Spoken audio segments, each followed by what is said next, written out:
Good evening, folks. Welcome to Friday Night Memetime. Welcome to RaceSpotTV. Welcome to Lime Rock Park. Welcome to a showcase of the Aston Martin Vantage GT4. Or that would be what you'd expect to be. However, we've got 3 minutes remaining in qualifying. We've got two drivers, both of them from RaceSpotTV. You know what? Let's have some fun. We've got Paul Smith, we've got Will Chadwick on track right now. We're at Lime Rock Park, and about 10 minutes ago, someone said to me, "Oh, you can't commentate a race with two drivers." Our second broadcast was a race with two drivers. We've got this one covered. Also, to be fair, earlier on today, I was told that there's no way that you could, what's the word I was looking for? There's no way that you could commentate a Mario Kart. So I did that one live when I on Shoot Radio earlier on. And now I'm doing the whole age-old question, can you really commentate a race with two drivers when one of them is also supposed to be a commentator as well? But you know what, Will? We'll let you actually go and race this race, because when we get to the end of qualifying, I will announce what the rules are for this race, because we do like rules here at RaceSpotTV. It seems to me that Will is so much focusing on track. No, it's okay. It's meme time. I can just take the mickey out of you whenever you decide not to turn your mic on properly. How unprofessional of him that even the guy who isn't actually working on this broadcast is talking more than the other commentator. I know, right? Happy Pie Week, Paul. Oh, you gotta love a pie, haven't you? Yeah, that's lunch for me tomorrow. We're gonna do it proper. But yeah, Will, I'm not going to make you commentate this first race. I think that'd make it more interesting, to be honest. Give a bit of a No, because once I actually tell you what the rules are, you're not gonna like, and I don't think you're gonna be able to do one of the parts of the race with me forcing you to commentate at the same time. I mean, I could do some things. For example, we could just say to you, you know what? Let you try and actually talk a lap of the race whilst driving it in real time, and I'll just be screaming in the background or something. I think as much distractions as possible would be the most beneficial for the racing here today. I can't wait for the competition and the contest, and I think the head-to-head's going to be a fantastic battle. Well, our producer, Tyler Maxson, will know that there is multiple ways that I can distract drivers, one of them being a little bit like...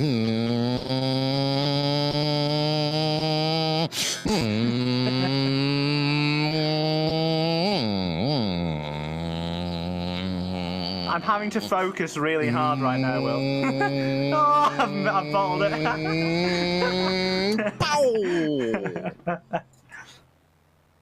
There we are, Tyler. It's not just our producer, Tyler, who I'd like to ruin laps of.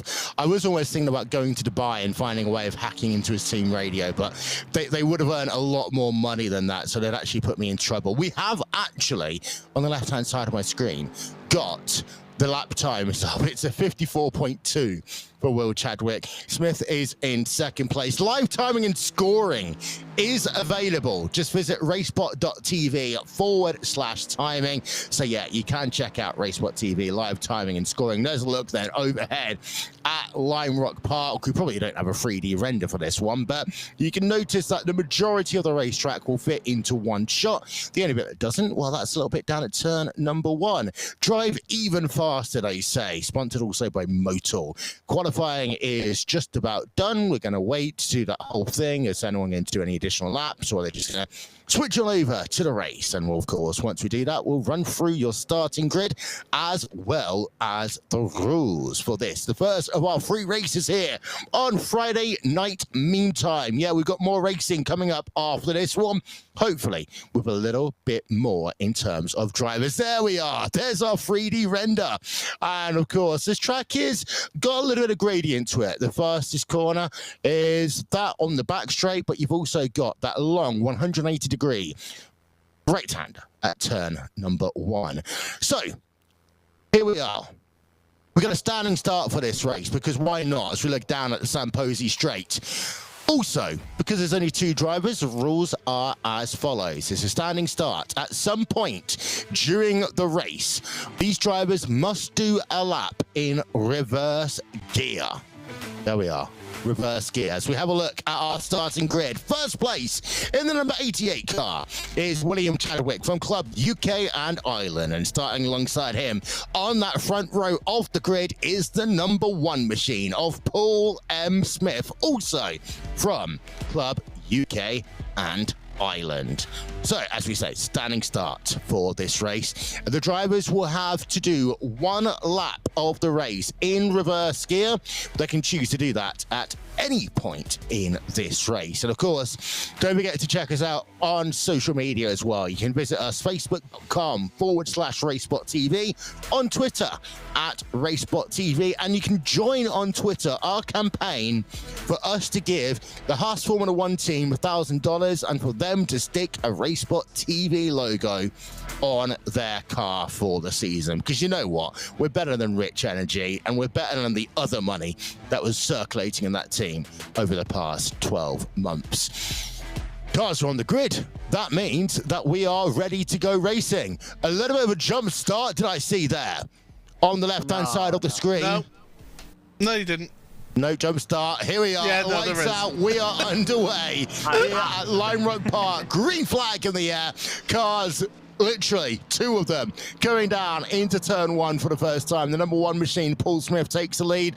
And is that Will Chadwick going to do the reverse lap on lap number 1? The rules are they've got to go down basically into that section of track just on the exit of turn number 1. Then they've got to do the lap completely in reverse gear. For those of you wondering, is the gearbox going to explode? The answer is we're not quite sure, but we'll find out by the end of the lap as we go on board and with Chadwick in the number 88 car, now working through corner number 3, and this is where we see the elevation step up, getting up to the highest part of the racetrack just after these little kinks. As you would in normal times turn right, but of course if you're driving in reverse, you're going to go through a chicane and you're going to slow it down, go left then right instead of right then left. Actually, I'm not going to lie to you right now, Chadwick, this is a pretty good reverse lap by him. Smith has a 25-second lead right now. He's going forward. I don't want to interrupt you, Will, but I would ask a favour of somebody if they wouldn't mind clearing my black flag, because I didn't realise this car doesn't have a clutch on it. Well, we can make this even more. I literally don't have the opportunity to clear black flags. I can try and hit the command, it just won't work. Seeing as I am currently on a Mac and have not actually got iRacing running at this moment in time, I'm literally working on 2 screens. One of them, which has got the sexy broadcast, is Chadwick is about to pass the start-finish line. He's got to go all the way down to where he started, then he can flick it into first gear and be on his way again. But note the fact that Smith was 47 seconds faster. The way this is going to work, Smith is almost going to put a lap now on Chadwick as Smith decides that he's going to take the clear track where possible, and he's now going to do his lap in reverse. So it's now a game of the hare and the tortoise as the number 1 machine of Paul Smith will now reverse through corner number 1, that long 180-degree corner, and then head himself to one of the corners, turn 2, which is so easy normally to run wide, but not when, of course, you're driving backward in reverse. So Chadwick had about a 47-second deficit to make up. Chadwick's lap time came up as 1:47.280. Now, it will be faster this lap for Paul Smith because of the fact that he didn't have to take the start into account, but Paul Smith's last lap time was a 55.975. We'll need to see how close Chadwick is going to be as you come. Oh, look at that. He's already past the start-finish line, is Chadwick, but that was a 1:07.2. Why is it slower than a minute? Because, of course, Chadwick had to reverse all the way down to the exit of corner number 1 and then put that car into first gear. Over the crest then for Paul Smith as he's now going to go downhill. You can pretty much clutch it all the way from here down to the end of the lap, and then of course you'll go onto the main straight where I'm hoping that Paul Smith can drive in a straight line in reverse. I'm not quite sure he's completely doing that right now, as meanwhile Chadwick has got the gap down to less than 15 seconds as we still got 11 minutes worth of racing here in the first of our Friday night Memetime races, and this is going to to be the key moment in the race. I think that Chadwick is going to have the race lead when all is said and done, if he can keep it on the track, that is. Meanwhile, Smith now puts it into first gear. They are going to come into turn number 1, almost side by side. Chadwick round the outside, and there's almost going to be contact between the two of them. As there is contact, they're both off into the grass. Thank goodness that we decided not to turn damage on here. Otherwise, it would be the 15 minutes of sat on pit road. Chadwick is the leader. Now, is he going to give that place back? We've heard Race Control, who is, by the way, me, has ordered Chadwick in the 88 to give the position back, which he has now done. Smith back to the race lead as they work through the chicane. Now, up. Lights are flashing there by Chadwick, which of course we all know in racing terms means get out of my way and do it now. The Team Fordzilla driver, is he going to try and make the move on the exit of this corner as they'll now come onto the Sampovi straight, weaving by Smith already all the way down to the ultra inside as they come past the start-finish line with exactly 10 minutes worth of racing by the time I finish this sentence, which is now. So Smith has the lead, was able to keep himself in position through turn number 1. That last time by, they have both done their reverse laps, and now it is literally going to be a case of forward racing to the finish here at Lime Rock Park, which of course had hosted rounds of the IMSA WeatherTech series at some point in its history. It is one of the shortest racetracks that they use in any form of endurance racing, and of course it's a track that so many people know from the start of their iRacing journeys. The drivers go nose to tail underneath the Haggerty Bridge and then will kick themselves through the final corner past the start finish line once again. Race Control, by the way, just saying that these drivers must now come on towards pit road and change at least 1 tire. So new rules being thrown in here, a bit like the FIA at the end of the last season. 1 tire change. As off the track then will go Smith, and Chadwick will take over the race lead as Smith will try and get back on track. I don't think he'll have himself a slowdown penalty. I'm hoping he won't have himself a slowdown penalty that much there. But Smith now 2.1 back from Chadwick as they work through the chicane up the hill. But yes, these drivers must now do a 1 tire change pit stop at any point between now and the end of the race. So the key point will be, when will the drivers decide to come on towards pit road?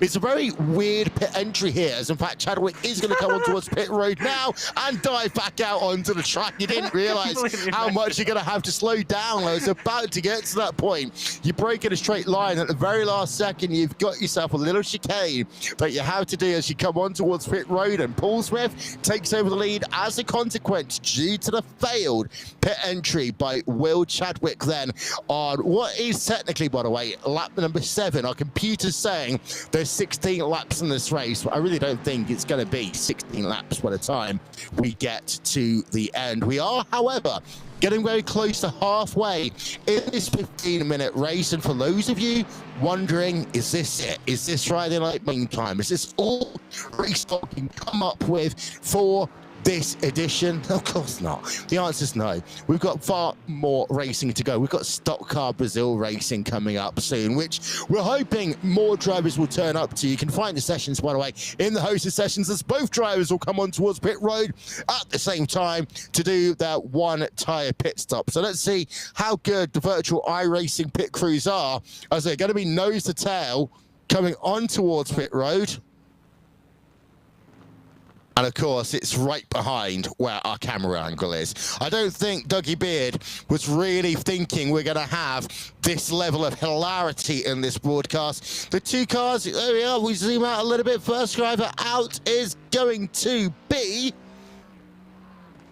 Will Chadwick, number 88 car. Paul Smith, I'm trying to see, is he actually back on track yet? No, he's not. I think the reason for that one is Smith may have well had a speeding penalty or have had a penalty when he had that cut course and did not slow down on time. Back end stepping out for Will Chadwick. We saw the other day he posted a video on YouTube trying to drive this car around racetrack. So he's had at least 4 laps around in this Aston Martin Vartend GT4, which is new to iRacing. We remember, if we go back long enough, for those of you who's got memories, they will remember the fact that we were promised more than one Aston Martin. Well, you know what? It took a while, but we do have now more than one on track. And the gap, by the way, between Chadwick and Smith right now is showing up as 46 seconds. A fast lap around here takes less than a minute. It takes about 54 seconds. The question's going to be, can Chadwick put a lap on Smith in the remaining 5 minutes 40 of this race? The gap's actually come up to 48 seconds. So realistically, Chadwick has got about 7 seconds that he needs to gain right now over Paul Smith. And if he can do that, we can certainly say Chadwick will be the winner. If he can't, then Paul Smith will be determined as the winner, just due to the rules that we're making up as we go along here on Friday Night Meantime. In case you do want to keep up to date with these 2 drivers' protests, as I said earlier on, you can check us out on RaceSpot.tv/timing for live timing and scoring between these 2 drivers. As looking at the last lap times, it was a 55.2 for Chadwick. That's about 2.5 tenths of a second slower than his fastest lap today. We don't have a representative lap time for Paul Smith because of the fact that his pit stall was basically after the start-finish line, and that means that his comparable lap time was actually 2 minutes long. And of course, he had a 1 minute 14. Get that, 1 minute 14 lane-to-lane time. And you compare the 7.8 second pit stop for Will Chadwick, 55.6 for Paul Smith, as we're down to giggity 4:20 remaining in this race. So realistically, we've got 6 laps remaining, and I can tell you the gap is now up to 49 seconds between Chadwick, who posts a 55.254. Smith does a 56.147. So based upon that, doing the rudimentary maths that we do here at RaceSpotTV, with about 4, maybe 5 laps remaining, it is going to be very close. And I think that Smith is going to have to get the big blocking moves done on the last lap of this race. He was going to keep that position on track as the 88 of Chadwick. You can tell just how hard he's pushing, getting loose over the curbs as he works through turn number 5. Now, right-hander number 1. Terrible.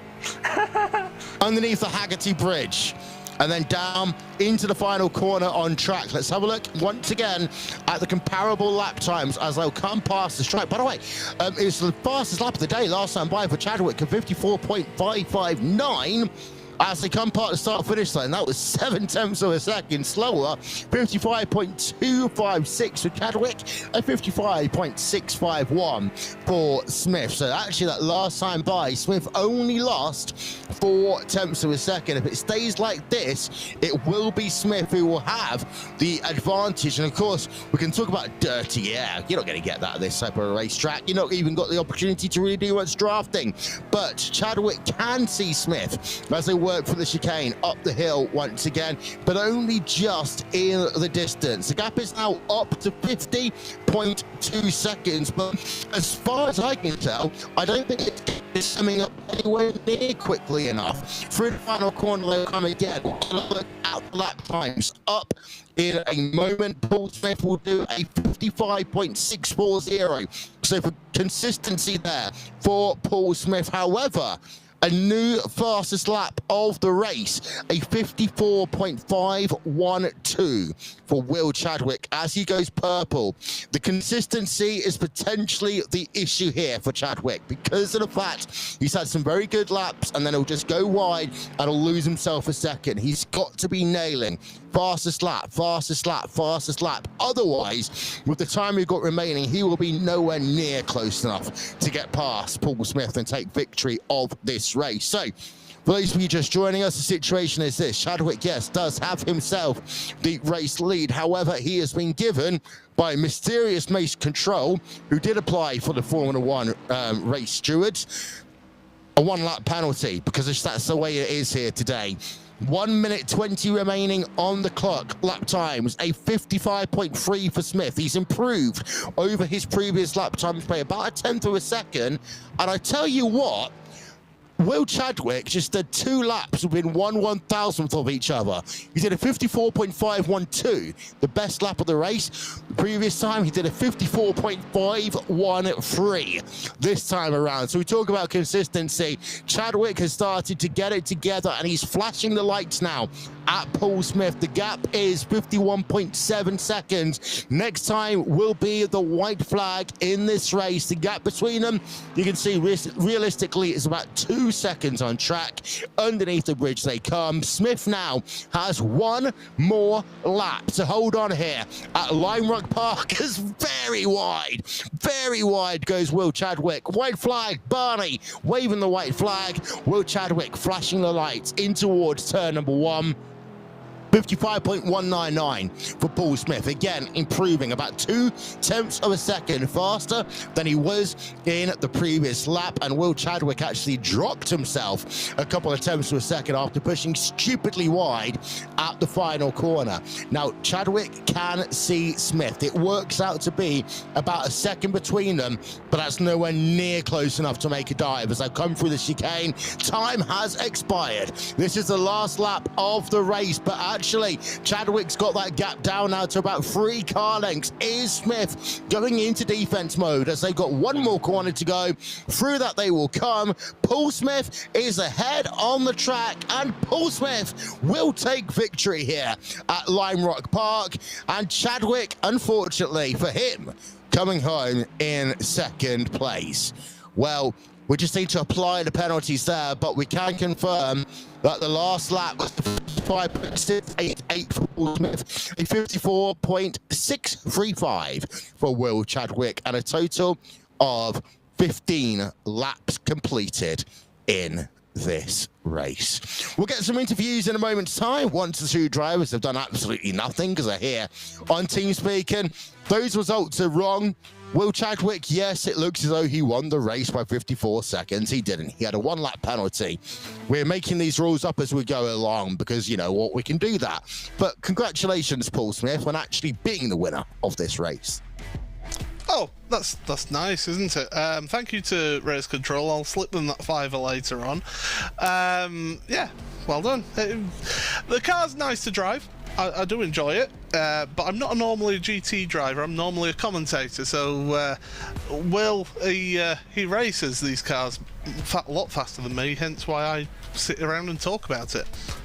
You know the phrase, that is it. Those that can't do teach, those that can't race, we commentate. Unless it's TCR, in which case it's a completely different kettle of fish.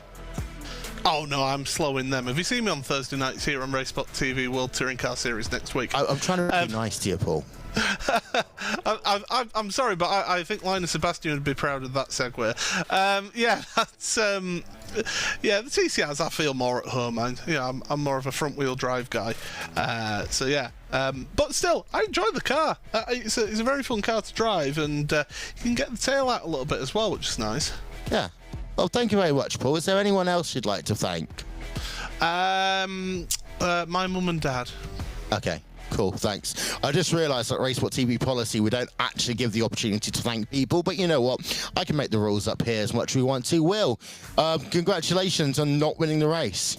Thank you, Will. I think, I'm just going to have to go and see Michael after the race and see what his decisions were in this race, and I don't quite agree with him, but we're going to have to move on. Okay. Michael's doing something, we don't quite know what. I think he's actually playing noughts and crosses at the moment with himself and somehow still managing to lose. Talk about the car then a little bit. Let's be serious for at least 14 seconds. How is it driving this Aston Martin Vantage GT4? I really enjoy the car. I think it's a really good addition to the class, and with my testing so far, the BOP seems to be pretty kind to it. In terms of drivability, I think it's a really good car for newcomers into the class. It's definitely more drivable than the Porsche GT4 that is currently available, and I think it's a really good stepping point between, like, let's say, Mazdas and GT3 cars.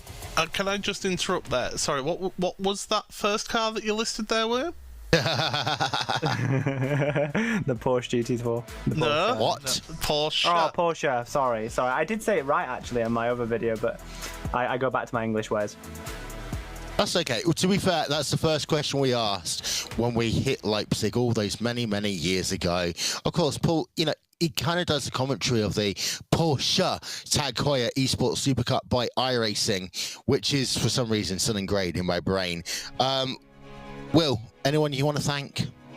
Mum and Dad? The race officials, Paul's lovely car for looking very pretty, and yeah, my mum and dad, yeah. All right, thank you very much. And with that, we can segue to oh, we don't have any sponsors. We've got another race coming up. If the guy behind in the back, if you can just put up the schedule so we actually know what's going on next, please. You know, commentary is the easy part. It's the filling time, which is an absolute pain in the backside. Because I tell you what, Will, you did say that you can't commentate a race with two people in it. Have you actually now been persuaded against that? I think that you have persuaded me to believe otherwise. Yes. Okay. Well, we will. I think our director's actually just danced off into the sunset, unless, of course, I'm in a situation where I can't see anything. So I'm going to do this.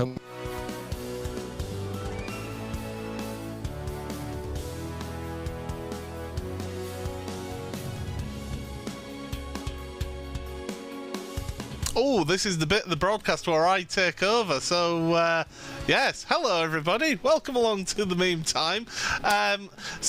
Just to let you know that not only is Will going off and disappearing off to get something, just to let you know, tomorrow I will be no, not tomorrow, Sunday I will be commentating on the Porsche Esports Carrera Cup Great Britain on RaceSpotTV with our friend Connery Maddock, who a certain Mr. William Chadwick will be taking part. He will. And look, round 3, looking forward to it. Starting 300, going to be an interesting race. It's the 200. It's the 2? Isn't I knew it? that. I don't know. I assumed it was the 300, and I may have been testing on the wrong track. Hey, look, if it's a 200, it's a shorter track, easy to learn. I'll be able to tell you in a bit, but it's really good that yes, it is 200 by the way. So when you go around turn 2, it's a quick left and then a long straight. You're fine. So yeah, so this is Friday Meme Time. Oh, shh, Will, he's back. Shush. Yeah, it's all right. I figured it out in the end. What the issue was is that when I tried to... Oh, okay, now we've got it. Now I'm back. Okay, race 1, that's the GT4. Next, Brazilian stock cars Interlagos. Then this weird fake F4 car, Akiyama. Got it. So the issue is... I'm trying to convert my world to Mac. However, for some reason, every time I try to reopen TeamSpeak, I have to reinstall it. So this weird audio codec issue that I had over the weekend still exists, which basically means if someone kicks me out of TeamSpeak, I don't know if I'm ever going to come back. Simple as that. But our next race is Brazilian stock cars at Interlagos. That in itself is going to be fun if we actually have any drivers turn up. So if you do want to take part in Friday Night Meme Time, don't worry if you haven't got a paint team or anything, or use trading paints just for today. But all you need to do, head yourself over to iRacing, and you can go and find these sessions in hosted sessions. And who knows, we could be talking about you on RaceSpotTV within the next 9 minutes and 50 seconds, Will. Yeah, well, I can already confirm that we will have more than 2 drivers for the next race. And I think that just the prospect of that is tantalising, Will. It is. I don't quite know yet because, of course, RaceSpotTV live timing and scoring will need to be updated. Once it is live, you can visit on RaceSpot.tv/timing once again. RaceSpot.tv/timing, and I can confirm that we currently have at least 3 drivers in this race. So we've got drivers labeled number 1, number 2, number 3, rather nicely. And so tell us a little bit more, Will. Why do you have the number 88? Are you that much of a Dale Earnhardt Jr. fan? No, it never came from that. So originally, do you know what? I've never actually told this story before.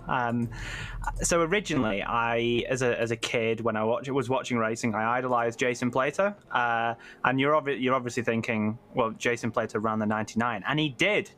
But I turned up to the kart track for my first ever meeting and was like, "Can I have the 99, please?" And they said no. And I was not very happy. So in order to save money, we went for the double number. So the best thing about when you have 2 numbers, right, or 2 of the same numbers, is you only ever have to carry 1 spare number. You see, there's the smarts. So we went down a number set to 88, and then it's stuck ever since. And of course, 88 was the number that, keeping it on the British touring car theme, that Derek Warwick raced in for the Vauxhall team back in 1997-98. That was just after Murray Walker stopped commentating on BTCC, wasn't it? Because he moved to ITV 1997. Yes. It seems to be every time the BBC ever had Formula 1 rights, it's like, oh, a British driver's won. We're not doing this anymore. Bye, everyone.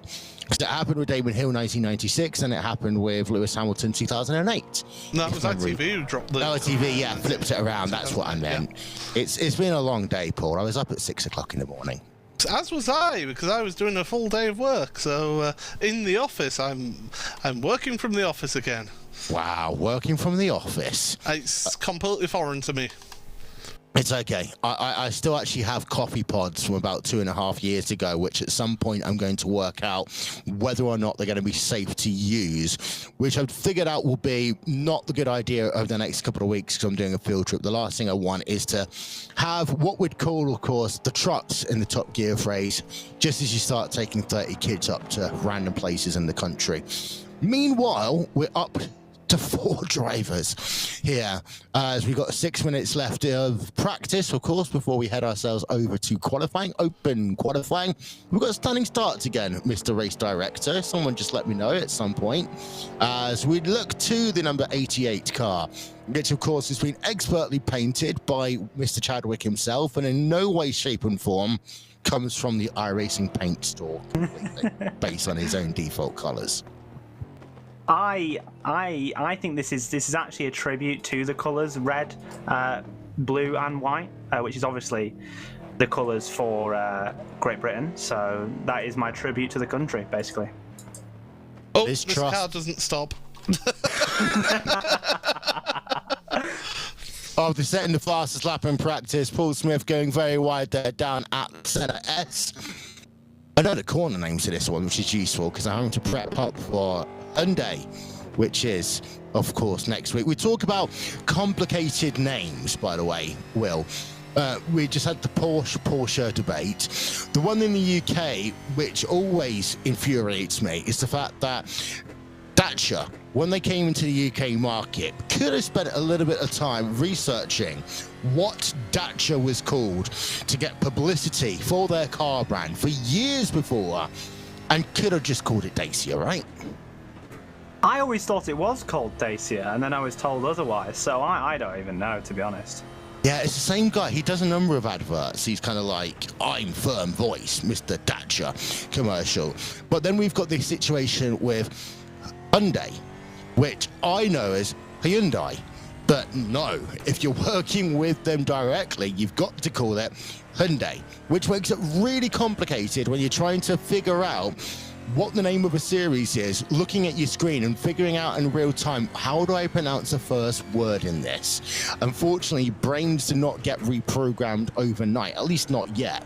I'm waiting for someone at some point to just hit the reset button on myself. But are there any other names of things that we had the Rubens Barrichello argument. We had Vettel, of course, in Formula 1. Is there anything I'm missing? I'm trying to think what comes to mind. Be completely honest, I have no idea, but I'm sure there is many other debates on how to pronounce various other names. Sven Haas. Is it Haas or Hassa? I've heard that one a few times. I'm gonna refer to Paul on this one. He might have a more definitive answer. I've always said Sven Hasse. Yeah. Well, there should be. By the way, we are actually working on this behind the scenes, where one day we will have a definitive system where you can go and search up any driver who we actually commentate more than once, and we will actually get correct name pronunciation. So we'll be listening on one here and then pronouncing it exactly 0.5 seconds later. By the way, practice is over. In terms of practice, fastest lap was done by Paul Smith with a 1:49. I've just lost the result, but there was 3 drivers that turned laps. Practice is done. Qualifying, 4 minutes 50 remaining in qualifying, so the drivers better get a move on if the lap times are around 1:40 here. That means that realistically they'll get 2 flying laps in, and out on track are Smith and Chadwick. Surprise, surprise. Should we go on board with one of these drivers? Let's not go on board. Let's actually try and go on board with the number 1 car of Cowlin Martin, who's just coming out in the geodesic racing car, which you can tell from a mile away. I know that you've got to rep Team Fordzilla here, Will, but these geodesic racing cars, they always look absolutely beautiful.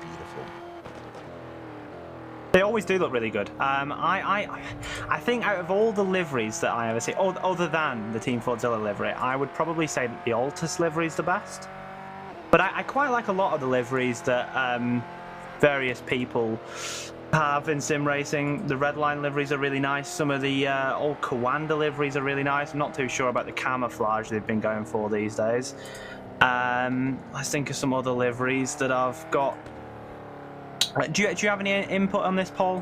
What's one of your favourites? One of my favourites is the Team Mad Hyundai Elantra that is currently being raced by myself and Tyler Maxon in the World Touring Car Series, which is live on RaceSpotTV on Thursday evenings.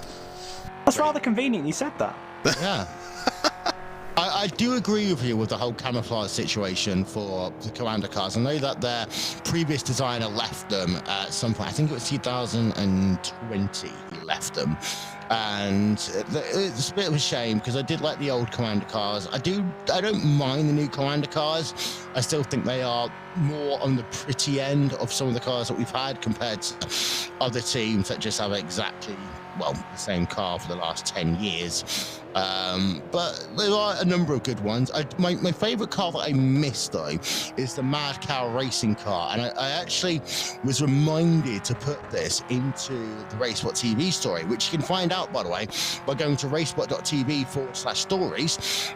Cyber Stories or Story, I can't remember exactly which one. We've done 3 of them already. Part 4 is going to be written possibly this weekend if I get some time. But do you remember, Paul, the Mad Cow racing car and the time we did a Mad Cow racing Moocam? Yes. Because they once complained that they didn't get enough airtime. Yes, because I was producing that camera view on that particular event at Zolder in the now gone but never forgotten VRS GT World Championship Series. Yeah, it was a distinctive livery, you couldn't miss it, and yeah, we gave you an entire 90 minutes of Moocam. Yeah. Oh, the first real animal-based livery, we have got the zebras, who for some reason, by the way, I kept on calling tigers because I can't tell the difference between a zebra and a tiger anymore, Will. But we don't have much more in terms of actual animal livery. I'm sure there's got to be a Bold Eagle Eye racing livery somewhere, though. Oh, I'm absolutely certain of that. What I am also certain of is my inability to drive this car correctly. Well, let's go on board with you then, and let's look at how not to drive this car. I think that what you need to do in this car is not lock up and not slide, and I seem to be doing all of those things, which famously on iRacing is slow. And now the pressure's on me. This is what they were talking about a lot in F1 practice. That's a big tank slapper there. Because, of course, the cars were actually locking up, but they were locking up in F1 testing on the wrong tyre compared to what they used to be doing. And, of course, the cameramen have absolutely nothing to do at Bahrain apart from, you know, just watch the occasional 10 cars go round and round and round and round and round. But, oh, okay, that's a loop-de-loop, so that time's going to be invalid. You've got 38 seconds to get back to the end of the lap. You might just about do it there if you are going to push it, but we turn our attention. One driver so far has set an actual lap time. That is Paul Smith in the number 3 car. So Smith currently on pole position with a time of 1:42. Hershey Geodesic racing car. Let's see, will he complete a lap time in a moment in the number 1 machine? Alan Martin projected, that's new, I've not seen this one yet, predicted lap time a 1:40.5. It's going up and down into Yun Sao. Checkered flag is out.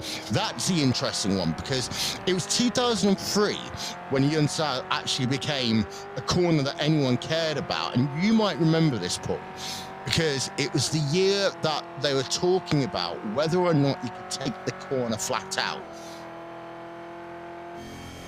Yun Sao? Yes. Really? Yun Sao? Flat out? No. Well, that's what they were saying on the ITV broadcast. No. However, those were the dark days of James Allen. With the corner before. One? Those were the dark days of James Allen. No, it was the corner before it, because Yun Sao has always been that well, not always, but it's a 90-degree left-hander. Precisely. The corner before is what James Allen was talking about. Yes. You know what? James Allen or Jonathan Ledyard? Well, both are considerably better commentators than myself, but what do I prefer? Would I like to take to dinner? Who would you rather take to dinner? I think James Allen, because actually he does know a lot about Formula One. Yes, however, we are on an iRacing broadcast, so I have to say Jonathan Ledyard, because James Allen, of course, has that role, motorsport, whatever they're called, .com, etc. And as a consequence, he is a rival, and yeah, I'm apparently not allowed to like him because I've got that big tattoo on my left chest, if you remember. By the way, qualifying is done. We'll get the grid up in a moment. And by the way, Colin Martin did set the fastest lap of qualifying by about 1.5 seconds at the very end. We have got more drivers here. I'm really hoping we did turn damage off for this one as well. But we have got the last dregs of qualifying. We've got one driver on track. That is Murilo Teixeira Lionel, who's now pulled over to the side of the track, and that means we are ready to run through your starting grid for this, the second of Memetime race season, whatever it is. Colin Martin leading then on the front row of the grid. Alongside him will be Paul Smith, and there's no times on my screen, so I'm going to have to make them up as I go along. Will Chadwick will start in 3rd place, Lorenzo Bonda in 4th, with Lewin Hott in 4th, and then Morello DNL in 6th place. Apparently, we've got a grid made up primarily of Brazilian and UKNI drivers, with one driver from Georgia there in the mix as well, in a car that we really should not be showing on our screen because smoking is bad for you. It's very, very bad, okay? So can we get that one off the screen? Thank you. As our grid is up. As I said, standing start once again here. We've got a minute for these drivers to get themselves onto the starting grid. Something just fell down somewhere downstairs. Just going to check my home security camera to make sure that everyone's still alive. However, we've got ourselves, say now, 40 seconds remaining for these drivers to get themselves onto the starting grid. So far, 4 of them have done so. And I'm assuming I'm going to be commentating this one again by myself because Will Chadwick's decided he wants to partake in the racing here. However, based upon his qualifying performance, I'd say he'd last about 27 seconds before he ends up binning it on the exit of the Curva de Sol, or if not, down at Pico de Pato later on in the lap. So I am fully able to commentate here, Will. Do not worry. That's okay. I know the track. We can do this. We'll do it live. Beep it.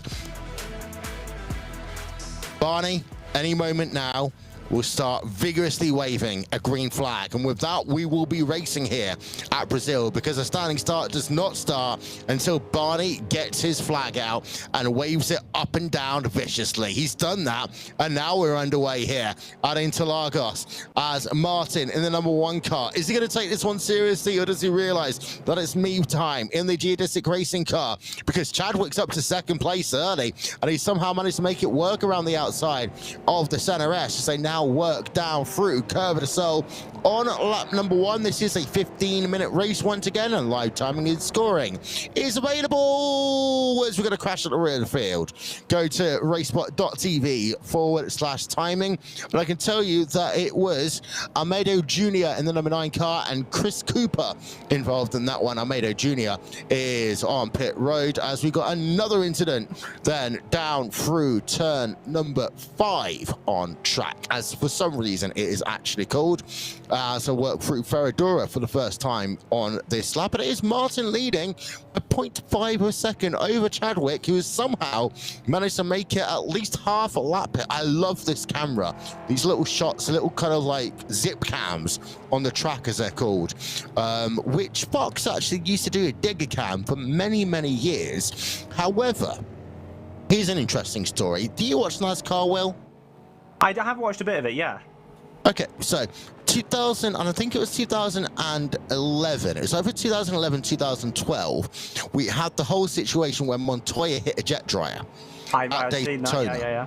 And ironically, it was around the point where what was then called the digger cam. Digger was absolutely horrific kind of CGI cartoon thing that NASCAR Fox, what is now actually Fox NASCAR, used to use. Chadwick is going to try and go around the outside. Has he got the fortitude to do so? He's got the inside line for the next part of the corner, and can he then hold it around the outside of the curve of the souls? We've got a car spinner rooting it around. Chadwick can't do anything, and Lorenzo Bonda, I believe, was a driver who might have lost it down at the center S. We'll get confirmation of that one in a moment's time, as Chadwick will now go down to the inside, get himself past Martin, move him to the top of the timing stands. And I know I didn't say that with enough veracity as they go side by side once again. It is, it's not even 9 o'clock. Oh, contact then on the run into Ferradura, and that was Chadwick just giving the bit of the argy-bargy to Colin Martin as I now work up through Ferradura, and this is when we get to the slowest part of the track, staying side by side here. This is supposed to be meme time, not good racing, as Martin locks up dramatically. This allows Lewin Hott to close up as they work back end of the track. I'm going to go back to my jet dryer conversation. So that when the jet dryer ended up, doing its thing and spilling fuel all over the place, it actually burnt out the original camera where Digger was supposed to be. Interestingly enough, they have not used the Digger Gopher cam on NASCAR Fox since then. They've had the camera, but NASCAR Fox literally unceremoniously decided that was a good idea to burn, quite literally, a CGI Gopher live in a race. I think it's disgraceful, to be honest. But one thing I will note about these cars, slightly changing topic, is that if you notice there on the back straight, I used the push-to-pass system in order to make that move, and that is a system in these cars, these Brazilian stock cars, where you can gain 100 horsepower. Yes, 100 by a click of a button. You got to click it, you then wait 5 seconds, and then you get 100 more horsepower in order for you to be able to make a move. And I think it lasts for about 15 seconds, and it's really powerful, as we saw the #1 car of Martin behind me use it on the last lap, and he closed up from about 1.3 seconds back all the way to about 4/10 into turn 1. So it's a very, very powerful system and a really useful tool for the drivers and for yourself if you decide to race this car in iRacing, in order to be able to use. Which is useful if we were doing an informative broadcast.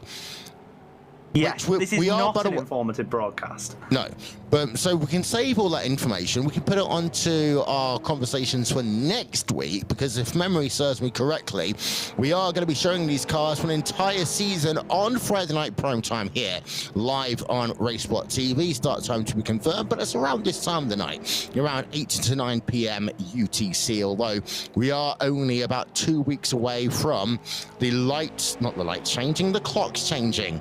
And that's actually, interestingly enough, going to be during the 12 hours of Sebring. So I'm hoping, because America kind of normally goes back a week before or after us, so it shouldn't affect the servers. However, for many people, it'll actually be a 13 hours of Sebring. Yes. There was a car just drifting it through the center S. Side by side going on. That is Chadwick that went off, and the battle out front is between Lewin Hott and Colin Martin right now. 9 minutes remaining in this race, the second of our 3 races here on Friday night Memetime. After this, we go to the fake Formula 4 car, which we have to, for legal reasons, call the IR04. Which is what it is actually called, and what it's designed to be as a kind of feeder car to give the drivers up on the on the open wheel side of things, another car to help them along their way, which I will actually say is an interesting one. We'll talk more about that one when we get to that segment of the broadcast, but Lewin Hott, we're on board with him right now, as the Brazilian number 27 driver puts pressure on the number 1 Brazilian driver, as they are going to work down to the left-hander, which James Allen used to call Yun Sao. He didn't actually even call it Yun Sao, he called it Yun Cao. So another mispronunciation to add to our list. Say what?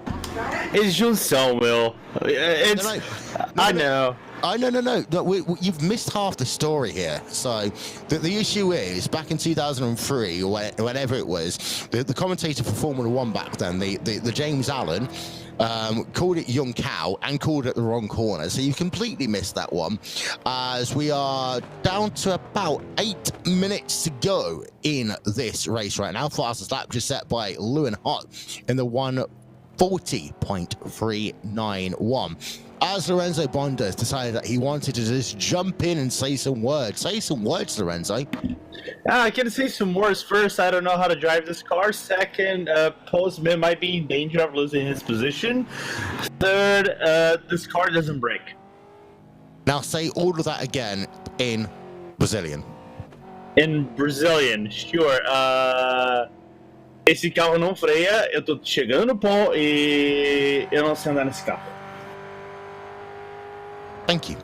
As you can see the intervals then, on the left-hand side of your screen, Hott currently has a 0.6 advantage over Martin. Chadwick 2.2 back from him, and then there's a gap of about 1.7 seconds between Chadwick and Lionel, and Smith is a 13 seconds back, currently running in 5th spot. In fact, there is a small battle going on between Smith and Bonda right now for 5th place on track, and then you got 7th and 8th there just driving around, and 1 driver out of this race, and that is Cannon, as this is the corner that we should be calling Yun Sao, and we are currently looking at I don't know what, because our producer can't be bothered to put up any graphics on the screen.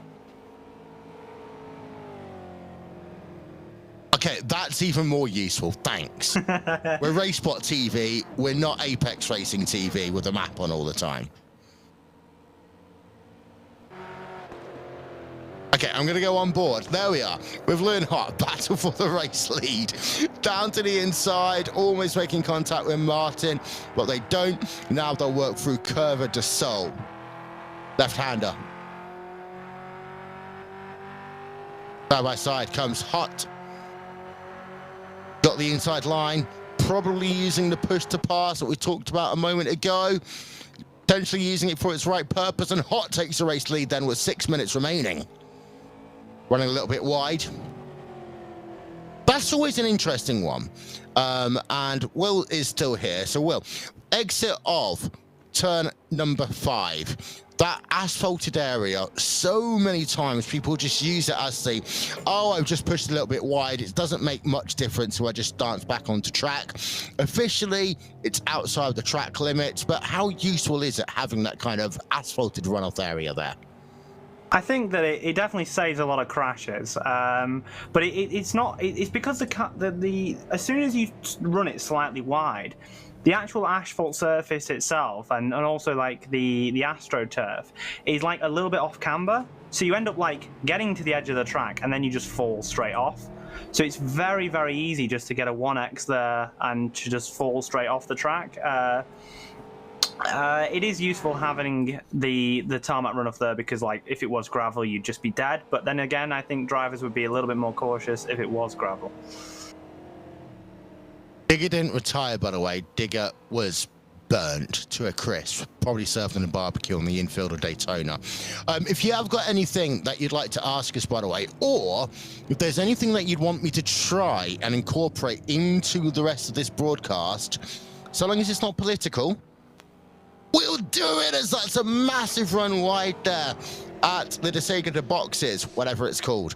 It is technically the final corner on track. So we're looking at the battle between Paul Smith, Lorenzo Bonda, P5 and P6, and then it's a nice little 1 lap gap to P7 on track. And Paul Smith ran wide, but he's got himself going. He's ran still wide? That was forced off the track by a maniac. I didn't see the replay. To my defense, I didn't expect him to come so quickly. I'm very sorry. I'm going to take the response of almost every driver in the history of iRacing. That was netcode. Oh! That was air right there, Paul. That was air. One thing I will say about that asphalt runoff at the exit of turn number 5, it doesn't save accidents, Will. If you do your history, you'll remember that Jarno Trulli and Adrian Sutil had a big crash because of that asphalt runoff. I do remember Truly Madly Deeply. I wasn't much of a fan of Sutil, but of course I did love Truly Madly Deeply throughout his time in Formula 1. He was partnered with a load of random drivers though in his career. And of course it is always the commentator saying, let's get on board the choo-choo Trulli train. But he was a better driver than that. And actually I have to say, one of the best pure racers qualifiers there was at the time. But yes, you are right about that. And what was his only Grand Prix that he won in his career? Wasn't it Monaco? Yes.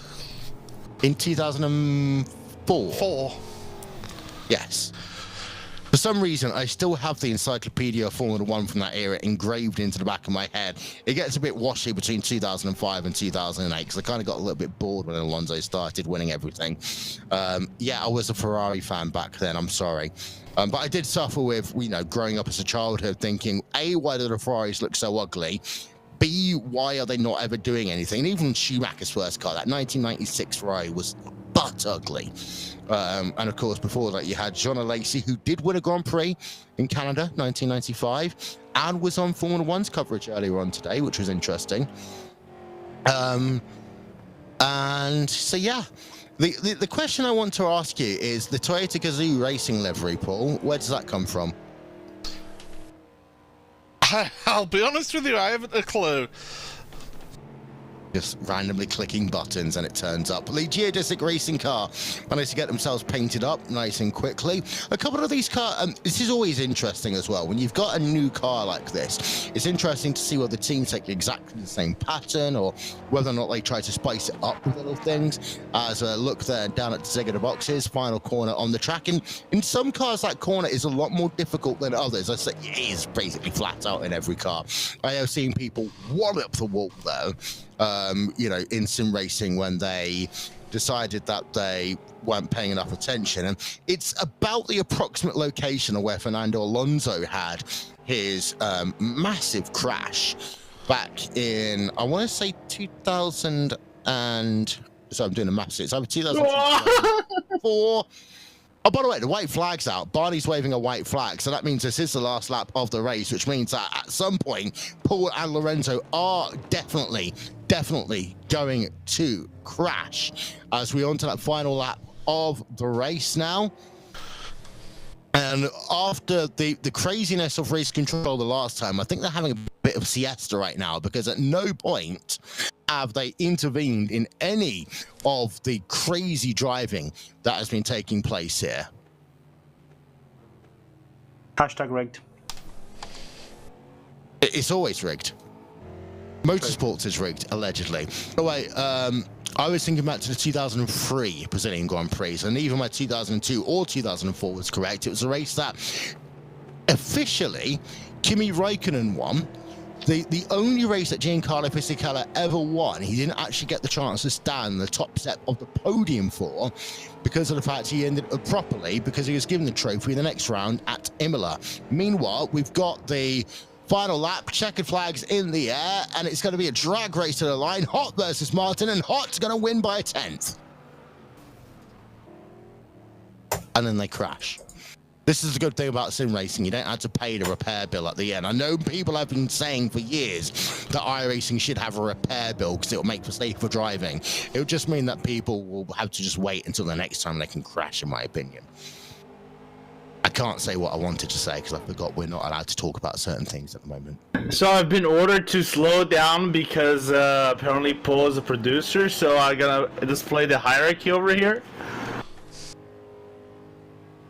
As long as I can take coverage, William. Hey, Will.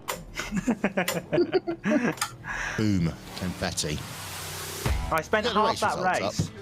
I spent half that race deciding that I wanted to miss the breaking point for turn one, which definitely made my race a lot worse. But it was a lot of fun. Yeah. There's your result. Fastest lap number 4 by Lewin Hart, 1 minute 40.391. Gets a victory, last corner, last lap, using the push to pass. It is Canada, so Brazil from Canada. Lewin Hart taking a victory from Calvin Martin by just over a tenth of a second. Will Chadwick third. Murray Teixeira Lunel in 4th place. Paul Smith in 5th. Lorenzo Bonda. Chris Cooper in P6 and P7. Almeida Jr. does come back onto track after having a crash done at turn number 1. Michael Cannon, 7 laps down. Decided to retire. So no USA representation. They pulled out too quickly and decided that they didn't want to go back into the race. Good do some interviews. Lorenzo, how was your race? Oh, it was just like a certain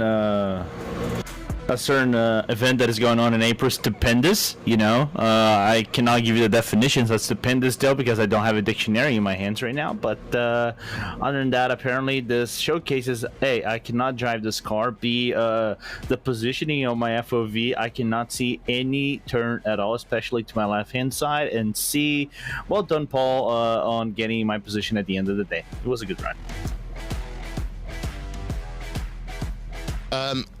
Paul, how about yourself? It was alright, wasn't it? Worse? Sorry, I was going for the finish approach of the interview, which was okay. like to... how was your race? Good. Was very good. Yes. Is there anything you could have done better? Drive faster. No, I'm perfect. What about you, Will?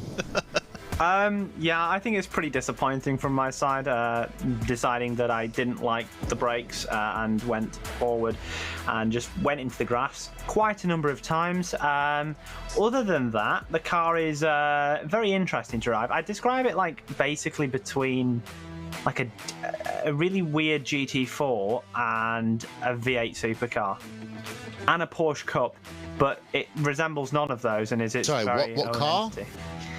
I think it's a GT4 plus a Porsche Cup plus a what? a V8 supercar. A Porsche Cup. Sorry. There we are. And he races in the Porsche Cup, Great Britain. Yeah? Cup, Great Britain. Correct. Which is, of course, here live on RaceSpotTV, by the way. Live so you have pretty much every single Porsche national championship, it seems, bar one these days. That's okay. Okay. And by the way, Paul, you commentate that one, don't you? Connery? Yes, I do. Connery Maddox, as I used to call him.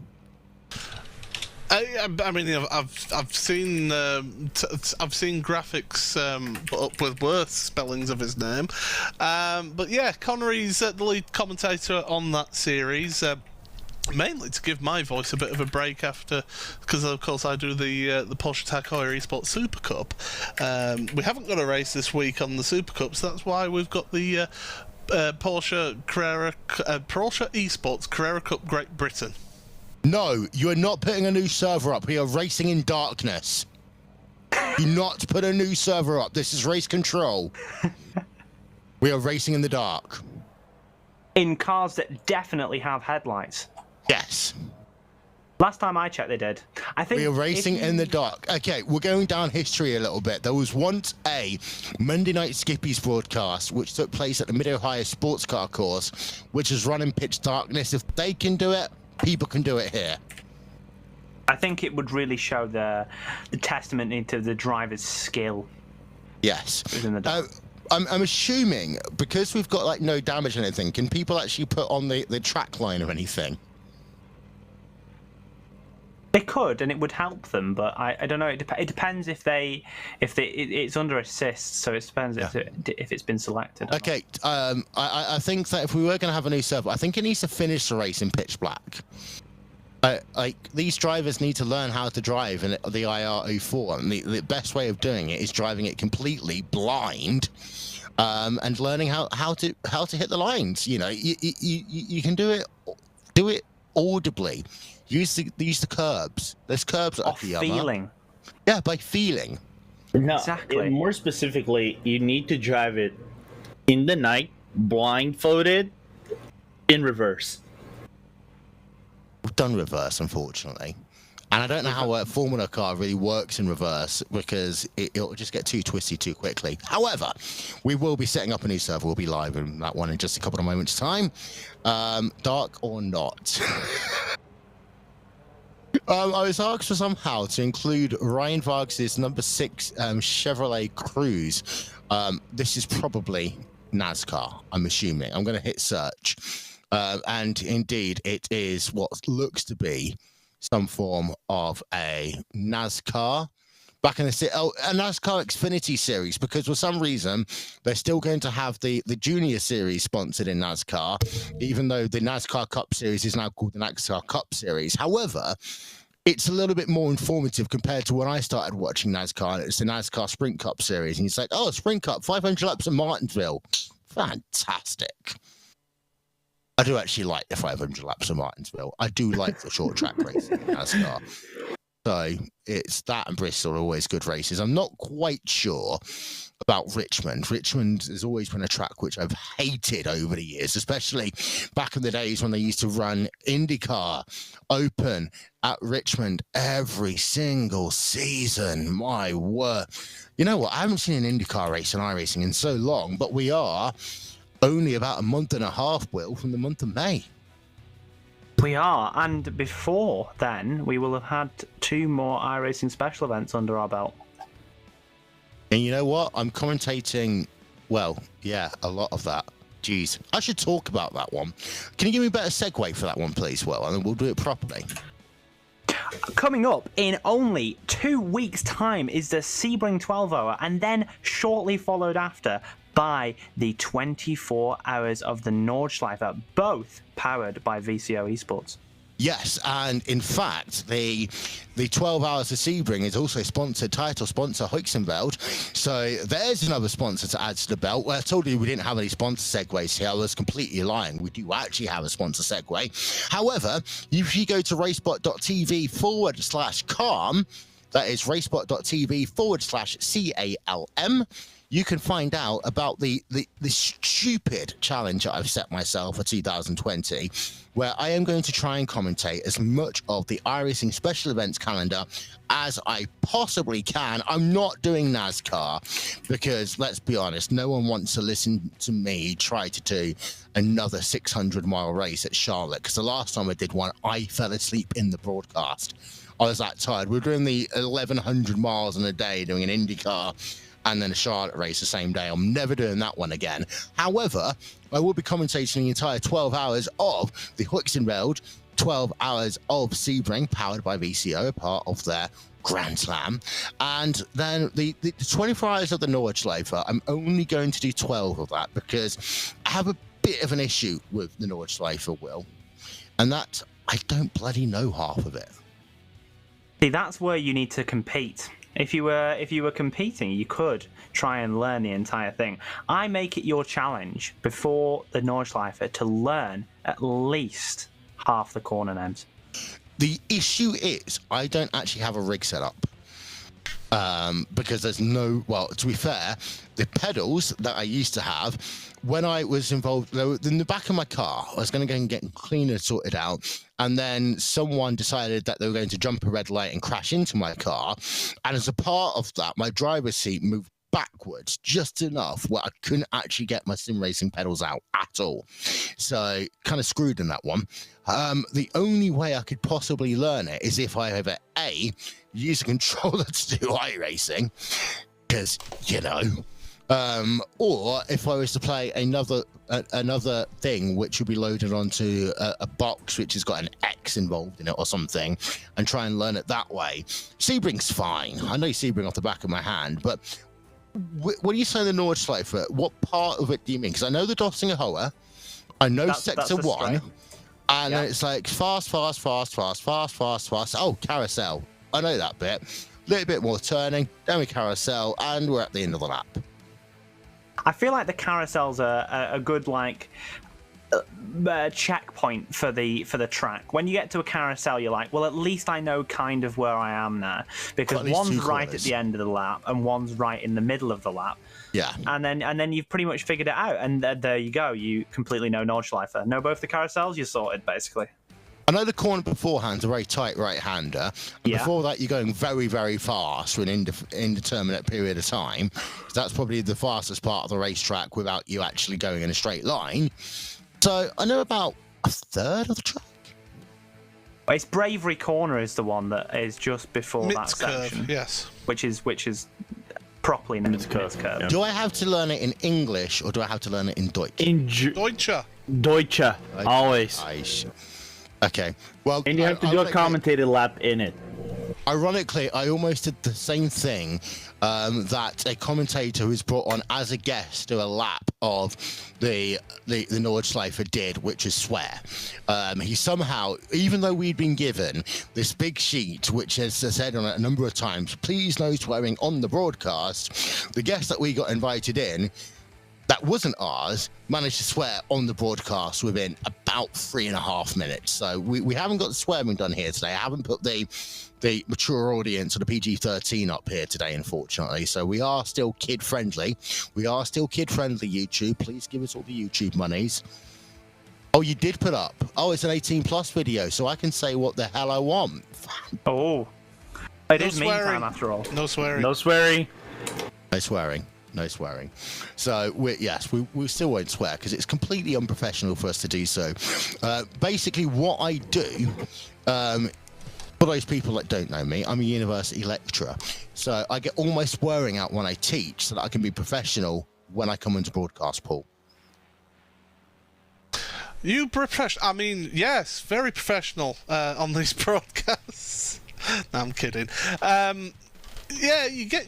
I mean, personally, I don't really swear in life, full stop. So I just, if I was, which is a surprise given that I used to play rugby league, but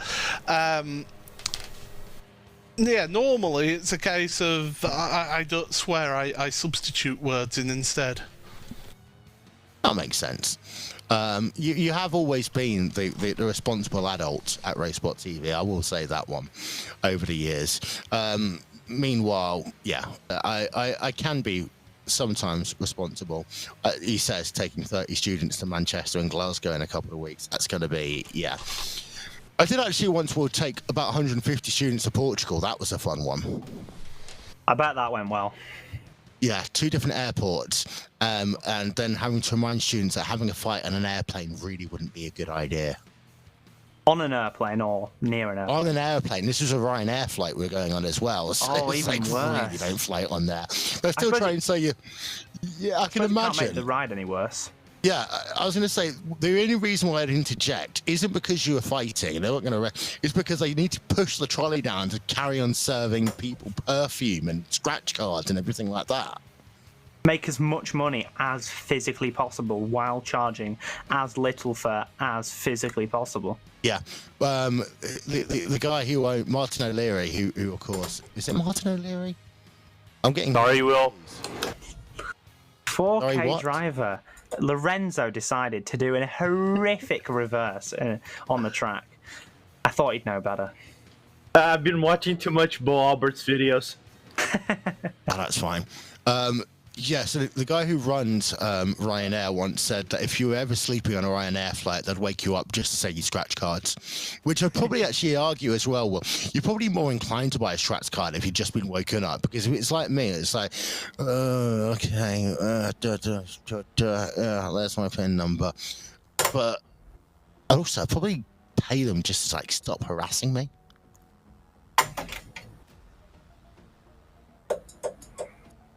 We are still waiting, by the way, to get into the right server. I actually know we are showing Okayama, I think. Yes, we are showing Okayama, Taiadia, as it was once known, which hosted 2 Formula 1 Grand Prix in 1994 and 1995. This was back in the day when basically Bernie Ecclestone hadn't yet gotten every government in random parts of the world to fund racetracks. It's Razor Smith set to 130.013. So he was basically just allowing anyone who had a racetrack and some money the opportunity to host a Formula 1 race. And if memory serves me right, the reason why they didn't come back was because it's about 3 hours in the middle of nowhere to get to this racetrack. Well, that is a rather large disadvantage, especially when you're trying to ferry a lot of people to a Grand Prix weekend in order to make your money in ticket sales. It's because also, it's for accessibility. Back in the day, it's not one of the best tracks, and plus, it's not a manufacturer track, because we know Suzuka is a Honda track. Fuji, I think, is a Toyota track. So, and they do a lot in terms of accessibility for the drivers. Plus, there's many ways to go in. T1 Circuit Ida, which is back how it was named back in the day, is right in the middle of a city that doesn't have a lot of things. It improved over the years for Super GT and also Super Formula and F3, but I think nowadays it is a little bit better than what it was back then, but still not the best track in terms of accessibility. I think there are better Japanese tracks in terms of accessibility than Okayama, believe it or not. Yes, many. I really want a Formula 1 race at Scuba Circuit. Let's make it happen. The Cuba. Yeah. Okay, we're going down this route. I would like to do it at a Bisu. Give me a Bisu. Even though it is not on iRacing. I mean, what would the lap times be, though, if you had to do an F1 race there? Because, like, in a GT car, the laps, in a Skippy, the laps are about less than a minute. So you were looking at, what, 30-second lap times? We could test it out, theoretically. Yes, we'll do that. We'll let you know. Next, in fact, there we are. Round number 1 of next RaceSpotTV Memetime. Let's make it happen now. We are going to have the Mercedes, which of course was the car that should have won the... Sorry, I've got a massive cough all of a sudden. Drivers' World Championship. But do that there. Do 15 minutes of racing. I think that would be absolutely hilarious. I'd have to interject and disagree with you, Will, but I would say that both cars in that championship were very, very good. I can tell you right now that the Mercedes AMG E-Performance, or whatever it's called this week, is actually a really fun car to take around Knock Hill. Both myself and our producer Tyler Maxon have done that. How much air do you get? Not a lot. Not as much as you would expect. Okay. But you are talking about a 30-second lap time. Oh, and flat out over the chicane if you do it correctly. Oh my word. I can imagine. We are 10 minutes remaining in practice, waiting for drivers, live timing and scoring. Available RaceSpot.tv/timing whenever someone hits a button to make sure it starts working again. So if our wonderful... There we are. Thank you very much. Fraser Smith has done a lap time of 1 minute 42. And Lucas Guter has done a lap time of 2:05. William Voss has done a lap time of 1:35. but I don't think any of these lap times are showing up on my screen right now properly. So we're on board with someone. It's William Voss from Club DH. And of course, because we are always informative here, DH stands for DE, Germany, AT, which is Austria, and CH, which is Switzerland. And a number of clubs around on iRacing, a bit like that. You've got Benelux as well, which is Belgium, Luxembourg, and the Netherlands, which we must now remember call it, William. It is the Netherlands. We're no longer to call it Holland. Why is that? Because they decided that if people think of Holland, they think of people going out in a certain city, whereas if they call it the Netherlands, it's a country that everyone thinks, oh, this must be lovely to go to. Like Turkey, for example, isn't called Turkey anymore. It's Turkey or something. Really? Holland is actually two parts of the Netherlands. Yes. You've got Zuid-Holland, which I have actually refereed a rugby league match between Zuid-Holland and Bamber Bridge from the UK. Who won? Bamber Bridge. That's right near Bamber where Bridge. I live. But without doxing my location. I was going to say, I really didn't imagine the Dutch to be massively rugby league-ish. Was it a blowout? Was it a close game? It wasn't a complete blowout, but it was very early in the Dutch Rugby League development of the sport. They've actually got now, I think it's a 5 or 6 team league that's been slowly growing. In fact, there's been another team added to that championship, so it's a growing sport in that nation. Lovely. I mean, I do like when you have countries which have sports which aren't necessarily associated with, like, for example, when NFL Europe was a thing, Germany was a massive player in NFL becoming more recognized in Europe. In fact, they're going to have their first ever NFL regular season game in 2022. Here's a nice trivia question. Which team is playing internationally for the first time in England in 2022? Green Bay Packers. Correct. And yeah, I'm trying to remember the second team. I want to say Jacksonville, but I don't think it is. No, Jacksonville's played like all the time. It's going to be the Packers versus the Saints. Don't forget Jacksonville. At Tottenham? Yeah, at Tottenham. I figured. Jacksonville, of course, their owner owns Fulham Football Club and also owns a wrestling promotion, which he gave to his son as a little toy to play with. Actually, no, now 2 wrestling promotions. I need to get that one correct because it's not only AEW, it's also Ring of Honor as well. So when the tickets go out to that, I have to literally be furiously hitting the bottom for one of my friends' birthdays about 5 years down the line, because that's how expensive the tickets are likely going to be for that one. But we have got cars on track. Go on, Paul. Does Tony Khan from AEW fancy investing in RaceSpotTV? If you are watching, Tony, then please get in touch with Will Vincent at RaceSpotTV, or of course Hugo Luis as well. WAL at RaceSpot.tv. Let's make it happen. Does that mean we can get Tony Schiavone commentating on RaceSpot? Oh, I'd love that. This is what esports sim racing is all about.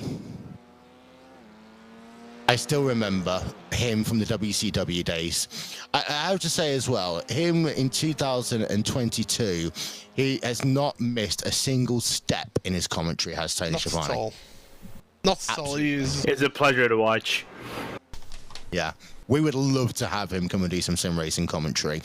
He also does. We were talking about this on the RaceSpotTV private part of the Discord about how he does commentary, has done commentary for minor league baseball over the years as well. I remember actually he had that time after WCW stopped being a thing, and actually the issue in America is there's a massive glut of commentators. There's far many more commentators than there are jobs, and this is in a country where, don't forget, in Texas, high school football is streamed, is shown live on ESPN, which I still don't get my head around. There's every single college game under the sun, but the issue is it can be really hard to get decent commentary positions. And I remember Tony saying in one of his books and one of his podcasts, it was a really tough time around 2001 once WCW closed down. Oh, Adwick going loose there. And I haven't commentated a race in Okayama for so long. We had it I think for about 4 years in the iRacing World Championship Grand Prix Series. And it used to be that whole thing of you talk about, you know, the sticky tarmac and all this sort of stuff. This was the closest we ever had to a driver getting a victory in what was then the 2 World Championships, NASCAR and the Grand Prix World Championship Series. And PJ Sturgis, I keep on actually making a mistake here, the second driver, because Richard Towler did it back in 2010, but the second driver to have won a race on both road and oval, basically when they had 2 separate rosters properly. PJ Sturgis came very, very close to winning a race here. Either him or his brother Jake, but ended up losing it just at the end. But I mean, this was a RaceSpotTV tradition for a while, Paul. We'd always talk about the sticky, weird Japanese tarmac. First of all, you've got it completely wrong. It's the slippy tarmac in Japan. Very low grip asphalt in Japan. It's the type of rock that they use for the road itself, and so it's actually quite a slippy sort of track. But once you get it right, it's actually a rewarding track around here. It's a real driver's track, I think. It is a nice racetrack. Again, as we said earlier, the fact it is literally smack bang in the middle of nowhere, you could definitely not have a Formula One race here anymore with the whole regs they have in terms of how, you know, close they have to be to a hospital. The fact that you can get a fog around this racetrack as well. I like the fact that Lorenzo earlier on was talking about Fuji circuit and it being the home of Toyota, when every time I've ever watched a World Endurance race at Fiji, you don't actually get to see any racing, so Toyota can't even flex off their dominance at their home track because it's normally a monsoon season and it's let's just run whatever we can in the safety car, a bit like the last year's Belgium Grand Prix. Yeah.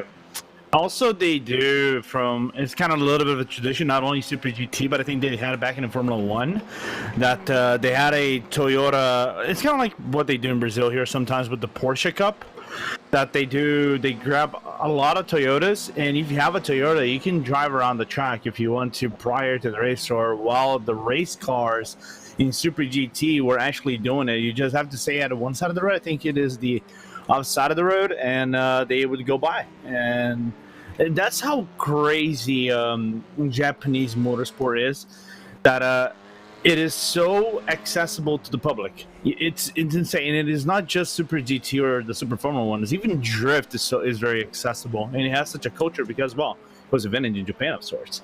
Well, that, and also the fact, don't forget that they have the GPS sensors into their cars, so you literally can't go above a certain speed unless you're on a racetrack, which kind of makes it a lot more desirable to go and actually test out how fast your car can go. Yeah, it's why I love JDMs and the Japanese car culture. I think more than probably any other car culture that we have around. Yeah. It's a shame that when I went there in 2017, I didn't have the chance to go at the tracks, which is a shame. I just stayed at Tokyo. But my mission is visit at least Fuji when I go back there again at I don't know when. First mission is go to Le Mans next year. I mean, there is a massive test track in the UK, which for about 86 miles of the 89 miles of its length has got not a single camera on it. Ironically, this is where it goes through the very posh areas around Oxford, etc., and Brackley, where a lot of race teams kind of are, and it's also close to Silverstone. But the M40, that one bit of the road where you really do not want to be going at 70 miles an hour in the right-hand side lane, because there will be a car coming up here at, of course, 71 miles an hour, because we all respect the speed limits, and you must not speed in your car. Safe driving, you know, we do like safe driving here. But of course, on the M40, well, 71 miles an hour, they'll be coming right behind you, flashing their lights at you, a bit the same way that, you know, everyone in GT racing likes flashing their headlights. Yeah, it's a lot of similarities to real life, and you will find that 71 mile an hour looks a lot faster, but of course it only is 71 mile an hour, and yeah, the rate of speed that it looks like, obviously the 1 mile an hour difference being quite large, and the flashing of the lights, it can be quite distressing at times. But yeah, the M40 is a place The M40 is a place that you would not want to be on a dark night. Yeah.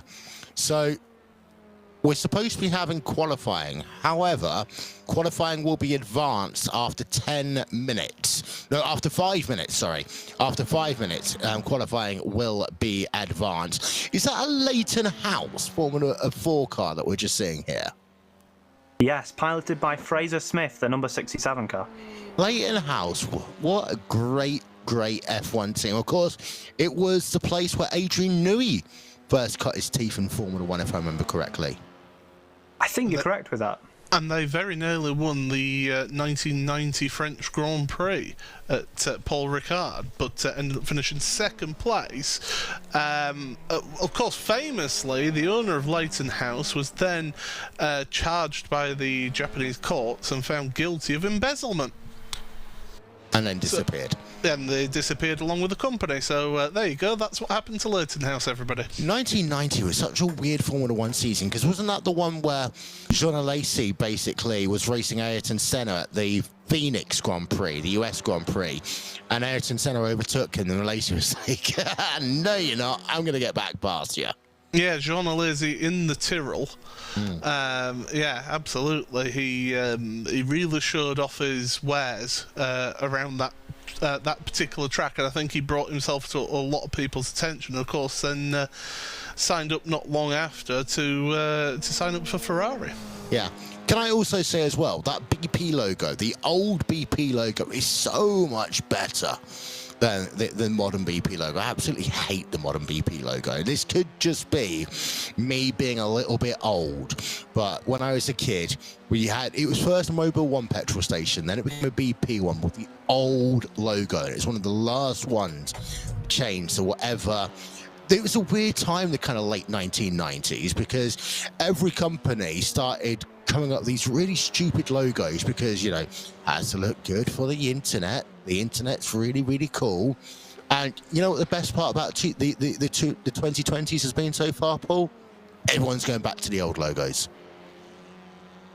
And why not? Absolutely. Just goes to show that old is sometimes best. Yeah, I am waiting for Pizza Hut to bring the old logo back to the UK, because every time I watch things like College Game Day, you have the old Pizza Hut logo, which, you know, it was a classic. Whereas here, we've got the horrific one that they used, which looks like a 4-year-old just scribbled the word Pizza Hut onto the sign and did a little top hat. Burger King, they've gone back to their old logo. Subway have gone back to their old logo. McDonald's really can't go back to an old logo because they have to be cool and environmentally friendly and everything. By the way, other fast food joints are available. You know what the best thing is for me, Will? We're getting a Tim Hortons about a 10-minute drive away from me. I have never been to a Tim Hortons. You will need to expand more on that, because I actually don't know what one of those is. So you know how, like, in this country, we have Starbucks and Costa? Yeah. And you go to a Starbucks or a Costa if you need a coffee, or unless you live in London and you've got the £20 drink all you can from Pret a Manger. I don't even go, and I don't partake in coffee or tea drinking. I am an anti-hot drinker, but yes, I am aware of those. Well, you can join the club with Paul then in that regard. But in Canada, Tim Hortons is such a tradition that they worked out if they were to have church services in Tim Hortons, they'd basically treble the number of people who would go to church on a Sunday. That is a rather large culture. Yeah. I bet you. Do you enjoy your coffee and tea drinking? The best part about it was when I was in Toronto, it was breakfast pretty much any day when we weren't going to splash out at a diner. And to be fair, there's a diner in Toronto which pre-pandemic hadn't closed at all in something stupid like 60 years. But Tim Hortons was just like, oh, you want something to drink? Go to Tim Hortons. You get yourself a coffee, or you get yourself an ice cap, or you just get yourself a bottle of water. You just go there. It's a bit like going to like Thailand, for example. I know 7-Eleven's absolutely huge in America, But Thailand, there's a 7-Eleven basically every corner, to the point that they actually say, if you someone tries to sell you something and they say meet up at 7-Eleven, just like it's a scam, because there's one every corner. But Tim Hortons is an actual tradition over in Canada. The best thing about it, you might not like tea and coffee. Do you like donuts?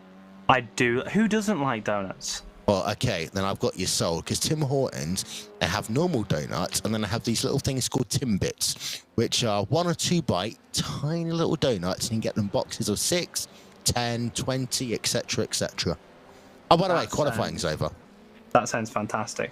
The one thing that always annoys me is when people call donuts, like when you see something that looks like a hot dog, but it's like a donut texture, but they call that a donut. I'm sorry, that isn't a donut. A donut has to be round in some way. I can agree with you on that one. There is an actual definition as to what one of those is. It's not an eclair, because an eclair is made out of choux pastry, whereas donut pastry, it's what should I call it? It's a creme horn or something. Then the creme horn's the one which has got the flaky pastry, but there is one for the kind of squarish, whatever you call it. By the way, there's the starting grid. Fraser Smith, William Voss, William Chadwick, Bruno Lamb, Cesar Sabrel, Michael Sali. More drivers coming up on your screen. There we are. Oh my word. Corbin Jitsberger. This is why we like series when I can actually have the names of drivers in advance, which really is not going to make doing 12 hours of both the 12 hours of Sebring, sponsored by Hoogsenveld, and the 24 hours of the Nordschleife. But I'm going to go one step further, Will. I'm doing the entire 24 hours of Spa, second time in my career. I would love to respond to what you said to me, but I currently can't hear anything because I didn't turn the vmix down on the audio. Did you say about doing the entirety of the 24 hours of Spa? Yeah. Second time in my career. We did the first ever 24-hour broadcasted race on iRacing in 2014, 1st of November. That was at Circuit Spa-Francorchamps. Myself and Oscar Hardwick did the entire thing whilst eating Chinese food and working out what a sirloin steak is when you order it from a Chinese restaurant. The answer, Paul, as you now know, not very good. It's not very good at all. I have a quick question for Mr. Chadwick, of course, which is, where do you stand on donut sticks? What is a donut stick? I actually am not quite sure.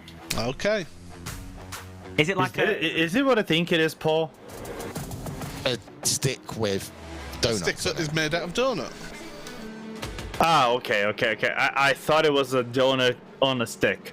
Then I would have said, what a hideous thing is that? What? It's a criminal thing to see. Then I'm okay with that.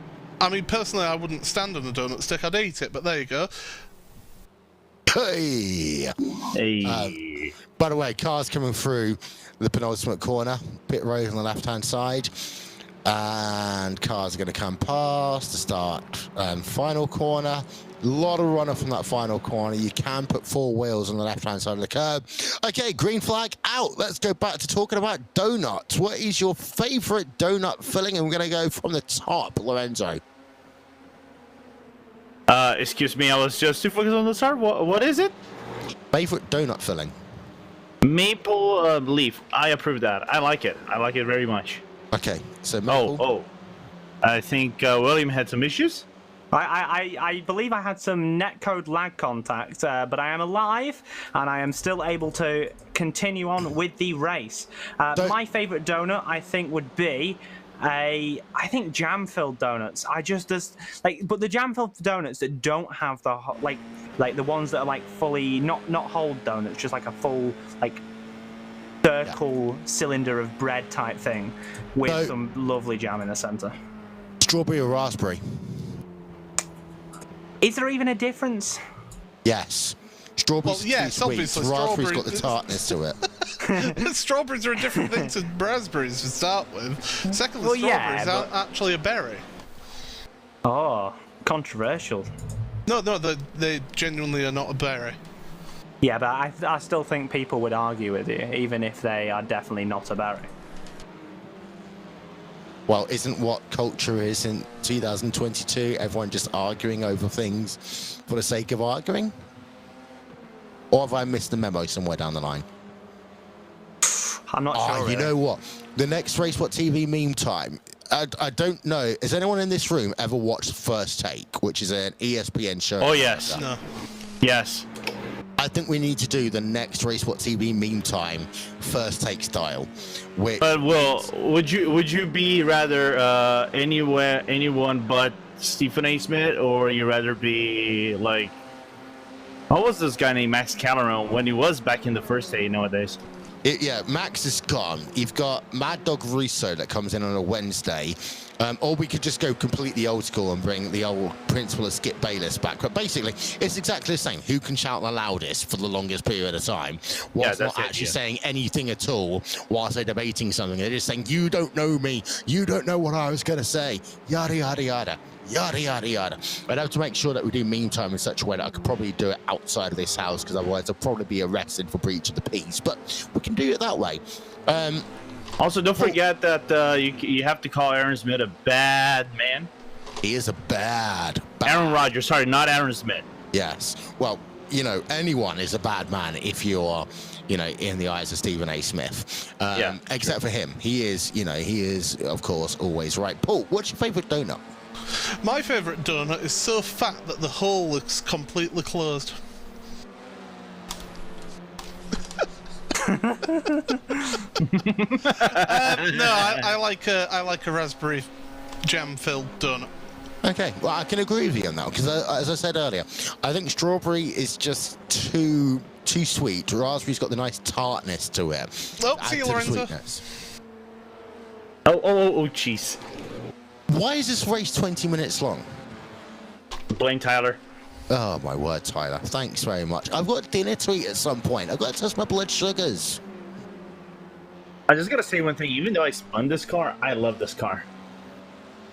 I'm loving it. I'm loving this IR04. I cannot say the proper name of this car because I really don't want to get striked, and also RaceSpot doesn't want to get striked. So. What, the IRA4? The July awful. Because this car had a proper name in season 1, but yeah. Yes, okay. Yeah, it did. It's a bit like saying Lord Voldemort. We're not allowed to say it. It's got to be he who must, the car that must not. Yeah, something like that. Okay. Who's on pit road? Lamb's on pit road. He's just crashed out there, and Jetsburger is on pit road as well. We had 9-10 cars in this race here today. By the way, if you do want to ask us a question, you can do so here on RaceSpotTV, or we can just completely shut up and give you fan immersion. The choice is completely yours. I have been talking nonsensical nonsense for pretty much the last hour. I have to say as well, the commentary is better than there's just really 2 cars, in my opinion. What for? When we had the 2 cars earlier on, well, you and Paul, mano in mano. I think that was potentially the best piece of content RaceSpot has produced all year.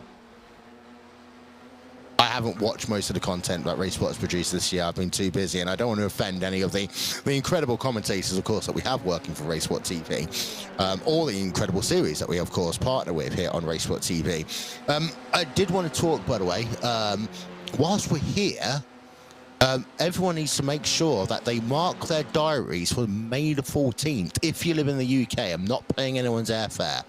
I'm skint enough as it is. But May the 14th, down in the wonderful Milton Keynes, which even though they think they're a city, they're legally not. They're still a new town.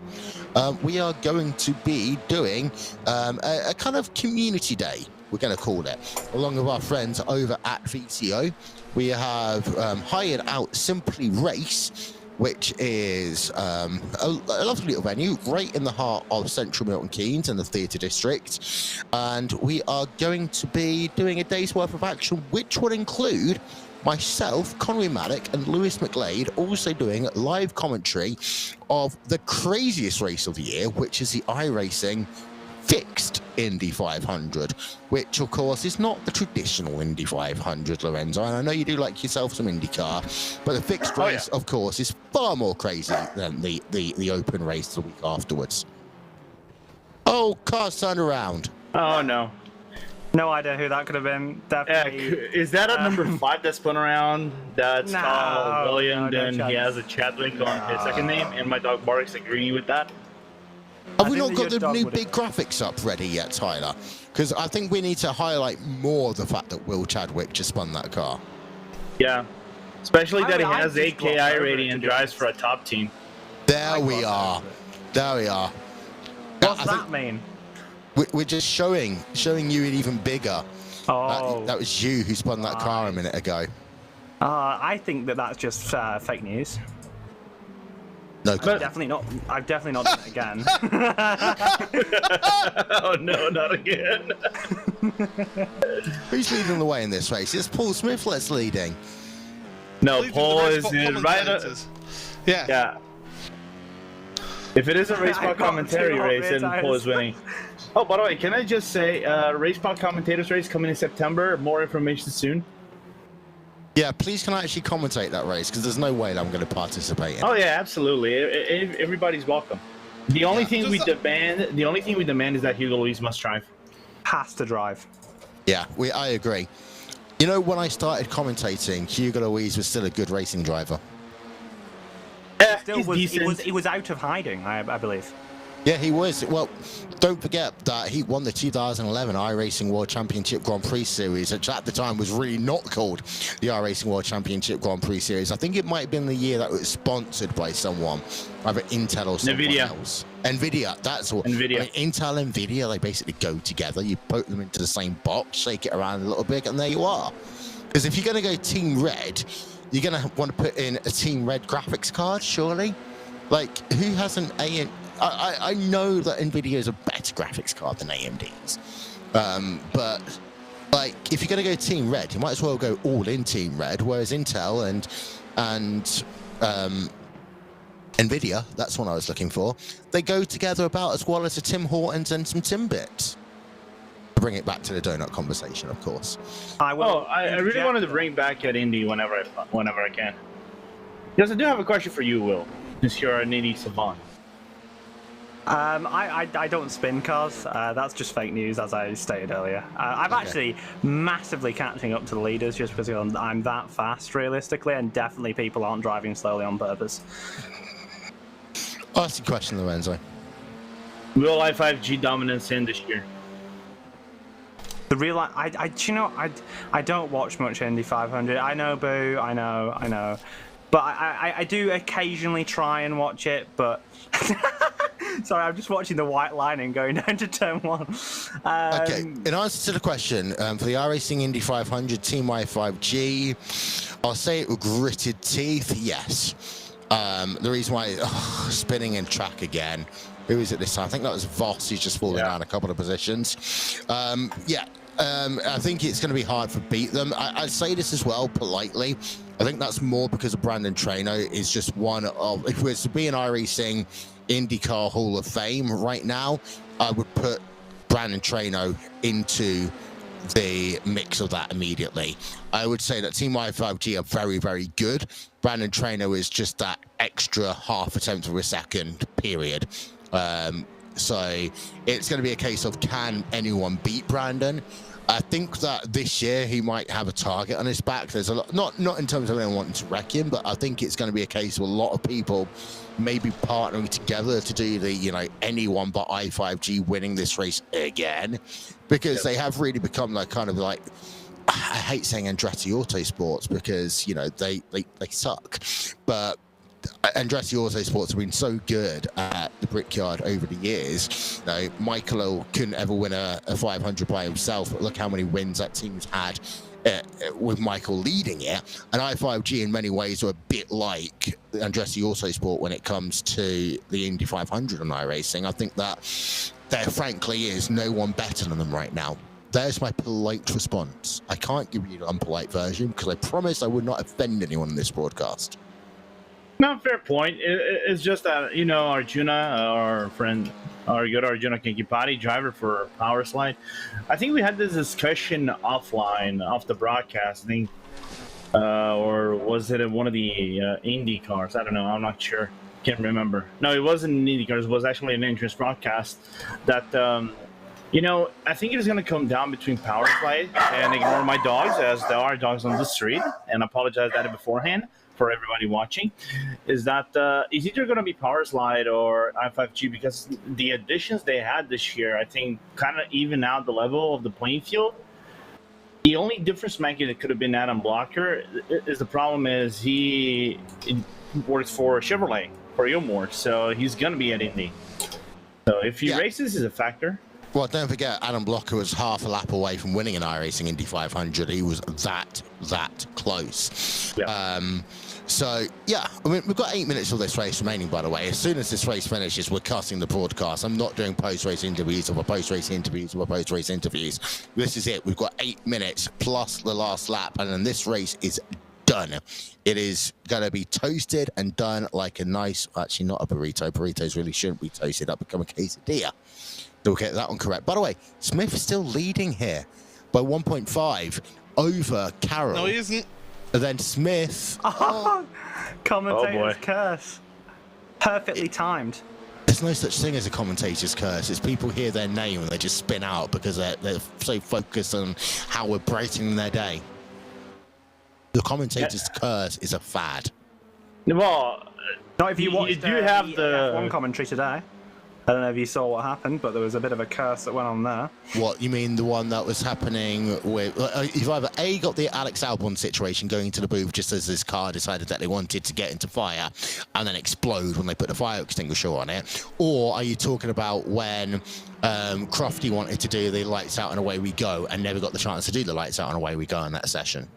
I think it's definitely the Alex Albon situation. I thought that was quite hilarious. I think it was too. I think it was even more hilarious that after bigging it up for so long, Crofty didn't actually get the chance to start a race, which still would have had more cars in the starting grid than the 2021 Hungarian Grand Prix, which of course at one point had Hamilton.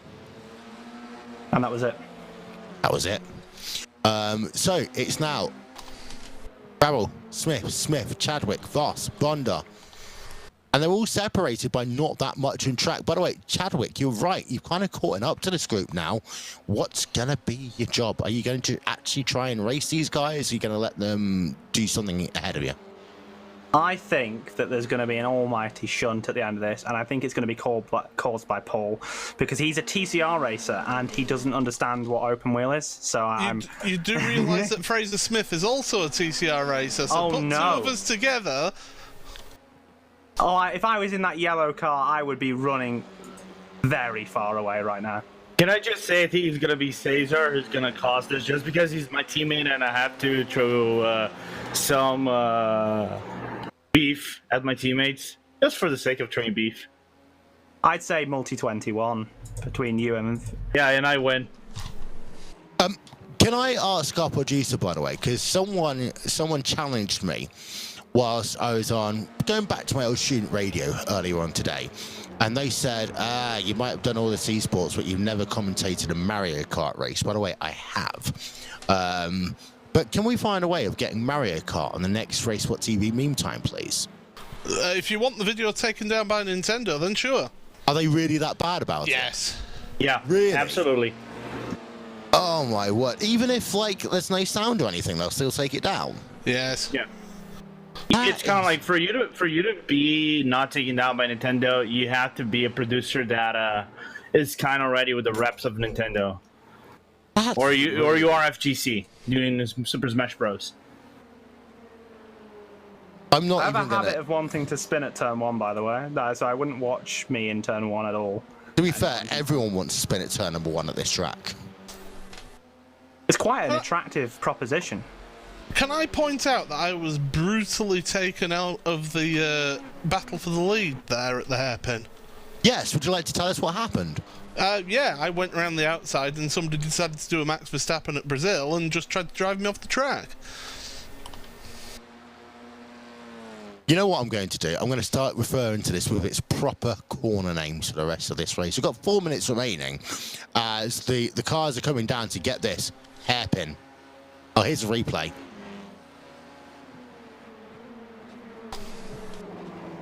Now that's netcode, Paul.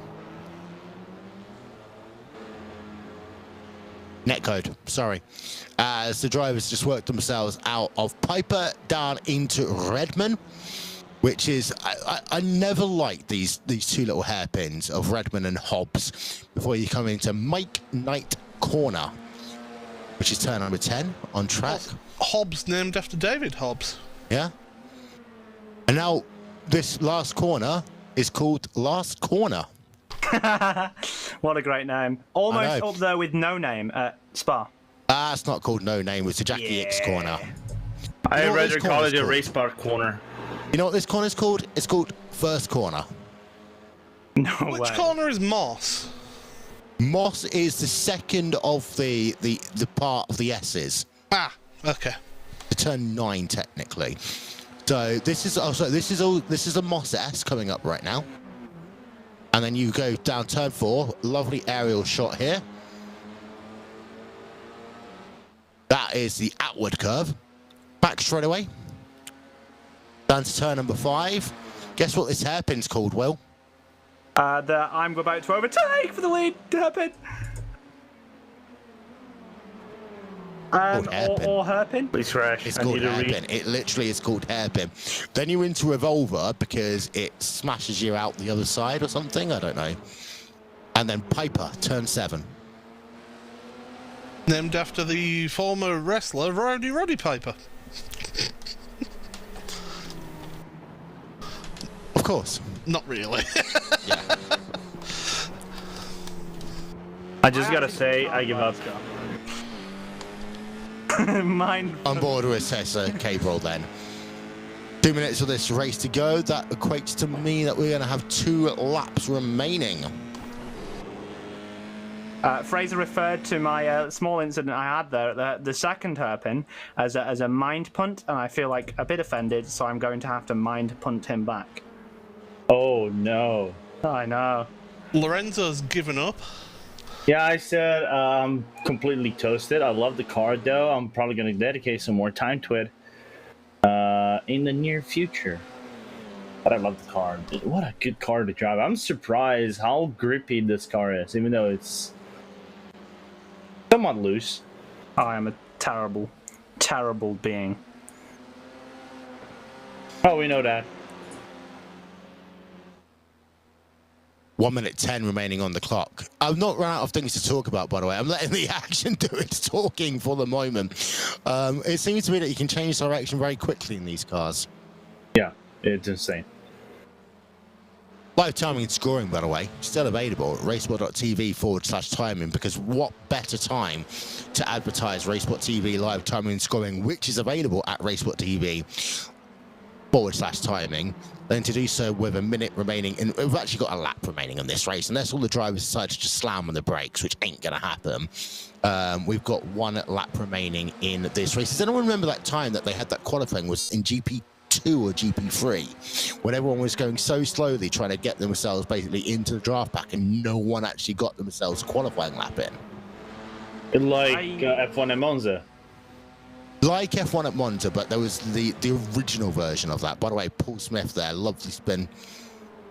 Oh, Will? I can't do that turn 1. Every single time I go into it, I get oversteer. I blame the setup. Time's up, everyone. Thanks for watching this broadcast. Good night. That would be rather a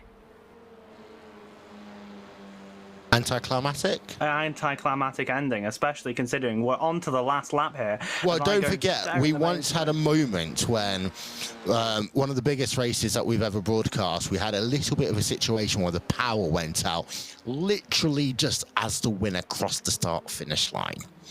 At a race at Daytona. It was not our... Don't forget NFL Red Zone, when you literally had San Francisco kicking a field goal to win the match, and they had to end the broadcast because of their relationship with NBC, where they have to cut off at a certain time. Yeah, literally, he was running up to kick the goal. Yeah, I need to remember to watch that one again. That was one of my favourite moments. Okay, Smith versus Chadwick then. Classic. For a second, 2 opportunities, or is he just going to ram him off at the final corner? We're going to find out now. He's tried ramming him off, and he's just lost it as a consequence. And on that bombshell, ladies and gentlemen, thank you very much for watching RaceSpotTV Meme Time. I think that shot kind of sums it up. I've been Will Vincent, part of Maximum Production. Thank you to everyone who's participated. Basically, half the people in these races have been RaceSpot guys. We'll see you in 13 weeks, shall we? We'll do this all over again. And as I say, the first race, Mercedes at Scuba Circuit. Bye.